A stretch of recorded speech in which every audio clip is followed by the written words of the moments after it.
Hammaga assalomu alaykum akalar. Oken Trader kanalida ko'rib turganimdan hammani xursandman. Bugungi videomizda o'zim trading noldan boshlasam qanday qilib boshlardim shu narsani ko'rib chiqamiz va minimal 50 dollardan birinchi 1000 dollargacha qanday qilib boraman. Shu narsani realda har kun ko'rsatib boraman. Birinchi navbatda broker bu savdoga kirishingizdan oldin sizni qo'llab-quvvatlaydigan narsa deb hisoblasak, bu O'zbekistonda litsenziyasi bor broker bo'lishi kerak. Bunaqa brokerlardan ko'p, masalan, XM bo'lishi mumkin, XNS bo'lishi mumkin. Foyda minus plus tomonlarini bu videoda ko'rib ketamiz. Biz broker topdik va shu brokerni MetaTrader 5 ga ulashimiz kerak. Bu videoda shuni ham ko'rib chiqamiz. Bu nima degani? MetaTrader 5 bu qo'shimcha ilova bo'ladi. Brokerni ichida ham savdo qilsangiz bo'ladi. Shunaqa brokerlar bor. MetaTrader bu sizga risklarni minimumga tushirishni, foydani maksimumga chiqarishni ta'minlaydigan ilova. Shu yerda videolar chiqadi. Bemalol interfeysini eslashingiz mumkin. Strategiya. Bu yerda razgon qilinmaydi. Razgon yomon narsa. 50 dollardan bir kunda 1000 dollar qilish qiyin masala. Bu narsani praktikada ko'rganman. Realni 10 dollardan ham 100 dollardan ham 1000 dollar qilsa bo'ladi. Lekin bu narsani 100 da bir o'xshashi mumkin, 1000 da bir o'xshashi mumkin. Biz strategiya bilan bir kunda 50 dollarga 50 dollar qo'shib, keyin 100 dollar qo'shib, 200, 300 qo'shib 1000 gacha yetib borishimiz mumkin. Biz razgon qilmaymiz. Razgonga shot ham bermaymiz. Biron kishi sizga pulni ko'paytirib beraman desa, u narsaga ham ishonmang. Rezultat. Qancha rezultatim bor, buni ham video davomida ko'rib chiqamiz. Bo'ldi, planni tushunib bo'ldik. Endi bizga broker kerak degandekmi, brokerni topishimiz kerak. O'zbekistonda eng zo'r brokerlar XNS bilan XM. XNSda Century Shot degan joy bor. Shotlarni ham hozir ichkarida kirib tushuntiraman, lekin men XMni tavsiya beraman, chunki minimal depoziti 15 dollardan boshlanadi. Agar meni silkamdan yoki promokodimdan o'tsangiz 100 dollar tashlasangiz 200 bo'lib tushadi, 500 tashlasangiz 1000 bo'lib tushadi. 15 tashlasangiz 30 bo'lib tushadi. Foydasi bor XNSga nisbatan. Shuning uchun XM brokeri kerak bo'ladi. Hozir registratsiyasini ko'rib chiqamiz. Shunga qarab qaytaraverasizlar. Keyin MetaTrader 5 ilovamiz bor edi, shunga ham ulaymiz. Buni registratsiya uchun shu videoni tagida ham bor, любой videoda ham bor. Mana bu yerda opsionda ссылка bor. Именно официальный ссылка bo'lishi kerak. Mana Google Chrome farqi yo'q. Bosamiz. Mana XM ofitsialniy sayti chiqib keldi bu yerda. Pochta degan joyga o'zlaringizni pochtalaringizni yozasizlar.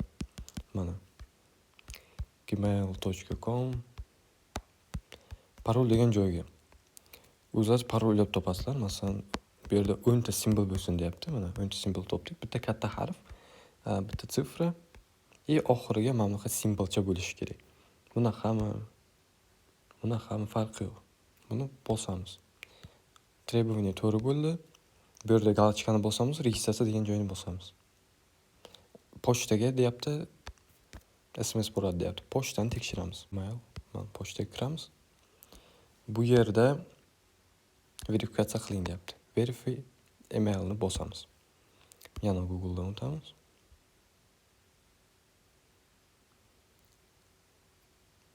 Pochtamiz уже kirildi.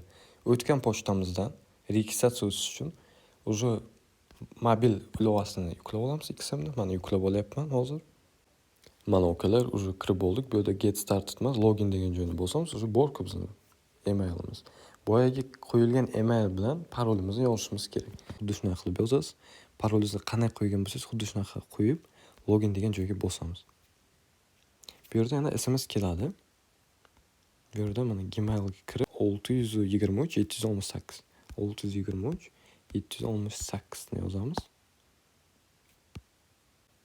Mana akkauntimiz pashi tayyor. Mana kirib oldik akkauntga. Bu yerda bonus degan joy bor. Mana bonus 100 dollar tashlasangiz 200 dollar bo'ladi silkadan registratsiya o'tganingiz uchun. Yana imminni mendan kelganingiz uchun, registratsiya o'tganingiz uchun shu hafta dushanba kundan boshlanadigan savdoda eng yaxshi savdo qilgan odamga ikkitasiga 5 million so'mdan tashlab beraman. Menga chiqadi u kim yaxshi savdo qilgani.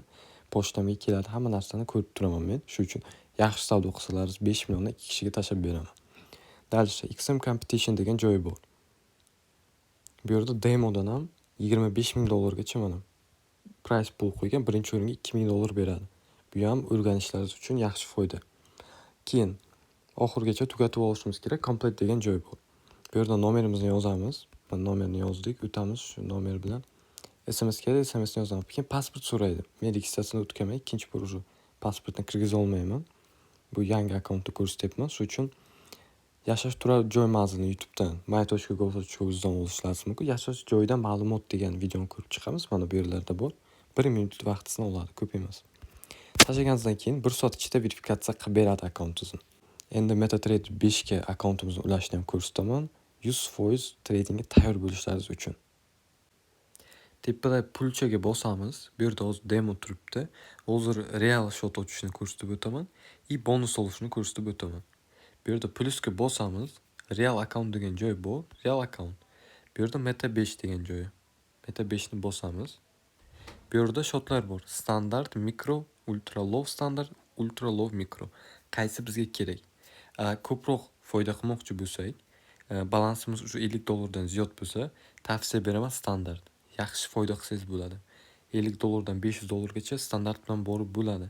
Ultra low bilan masalan $30 dan $100 qilishingiz mumkin, lekin o'sha $1000 gacha bora olmaysiz. Ultra low standart ikkitasini ko'rib chiqamiz. Bu qolgani bizga kerak emas. Shuning uchun standart shotni ochishga bosamiz. Bu yerda plechosi 1000 ga 1 bo'lishi kerak. Agar $1000 dan balans pastroq bo'lsa 1000 ga 1. Atak o'zim 100 ga 1 ishlayman, chunki balansim katta. Bu yerda standartni tanladik. Bu yerda promokod degan joy bor. Enter here degan joy bor. Shu yerga bosib yozamiz. 2 katta X yozib oling, har doim ishlaydi bu narsa. F4. Bu yerda galочкani bosib continue qilib parol qo'yasiz. Shu parol bilan keyin MetaTrader 5 ga ulanishimiz mumkin. Parolni qo'yaveramiz. Keyin MetaTrader 5 ga ulash uchun masalan bu yerda manage degan joyi bor, account information. Bu yerda server degan joyini skopировать qilamiz. MetaTrader 5 ga kiramiz. Разрешить принять. Tagida настройки degan joy bor. Настройки ga bosamiz. Poyezchaga bosib xuddi shu narsani qo'yamiz. Bo'ldi. Login degan joy bor. Loginga ikkinchisini qo'yamiz, ID ni. Parol boya qo'ygan parolingizni yozib kiramiz. Bo'ldi.